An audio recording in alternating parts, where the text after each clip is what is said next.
guys, and welcome back to my channel.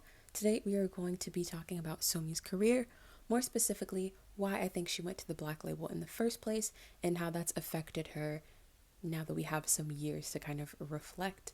I will also be briefly talking about my thoughts on EXO. I always forget there's a second EXO there. Anyway, disclaimer, this is all speculation. I do not know Somi or anyone close to her. She's the only one that truly knows why she decided to switch labels. And this is all just my opinion, but we already know that, so let's get into the video. Starting with the theory with the least amount of proof, and I don't say that to disprove it before I even bring it up.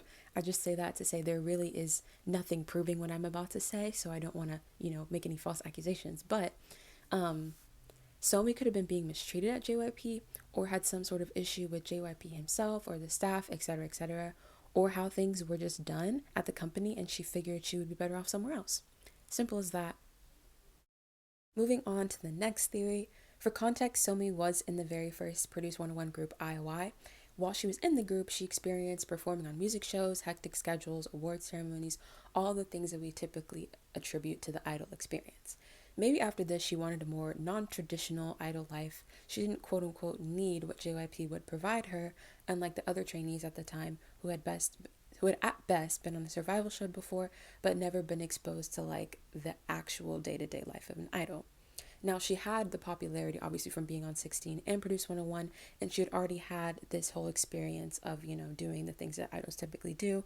So maybe she wanted to go a route that would give her something a little less traditional, and maybe this whole perspective led her to the Black label. Another factor that could have contributed to the switch is creative control.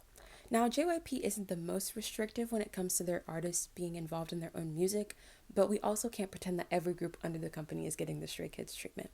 It would be most fair to take ITZY, the group that Somi would have been in had she stayed, and compare them.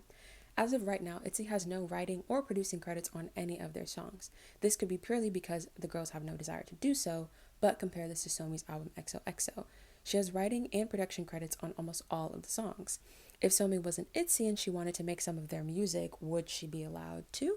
We don't know, but it's clear that in her current situation, she does have that freedom. And I think that she figured due to the smaller nature of the company and because of the artists that are signed to the label, they're given a bit more leeway when it comes to making their own songs. I'm sure that everyone is aware of the Blackpink situation, and more specifically their unconventional promotional style, if that's what you want to call it. They don't have as many comebacks as the average group and are encouraged, whether by their lack of promotions or free will, to pursue other avenues. There are countless brand deals and sponsorships, even to the point that people say they're influencers more than idols. What does this have to do with Somi? Maybe it sounded appealing to her. Again, after having the typical idol experience in IOI, maybe this time around she wanted fewer comebacks than the average person would have and more freedom, and furthermore the time, to pursue another avenue outside of just singing and dancing. This move has not been without controversy, though. From the day Somi left JYP, people have expressed concerns about the treatment she'd receive upon her arrival, or even what her career would become. A couple of years later, we're seeing these concerns come true. Somi's debut album, XOXO, has just come out. When I saw the tracklist, I was already mad. This album commits my biggest pet peeve, arguably the cardinal sin of K-pop if we're going to be dramatic, the re-releasing of songs. It bothers me far more than it should. I don't know why, but it's just really annoying. I would have preferred this be released as a mini album with the 4 new songs, and I don't think anyone would have complained considering the fact that she still hasn't even released a mini album thus far. Getting into the actual track list though, I don't love the album even though you can barely call it that. I like XOXO. It's a good song and it serves its purpose in my opinion. I also like Dum Dum. I know like everybody hates that song and I would be the first to say it's formulaic and it's really boring. It's not boring, but like it's formulaic and it's like exactly what you'd expect it to be, but I still like it. I don't know, I guess I'm easy to please. Same thing with EXO, like it's not XOXO. I always forget the second EXO. Anyway, it's not the most like genius thing I've ever heard, but I do like it. But there is one thing that really bothers me about it. Not to bombard you with my conspiracy theories, but considering the fact that you're watching this, I don't think you mind too much. This song comes off very heavily as the scrap title track of the album, the Blackpink album, Repackage.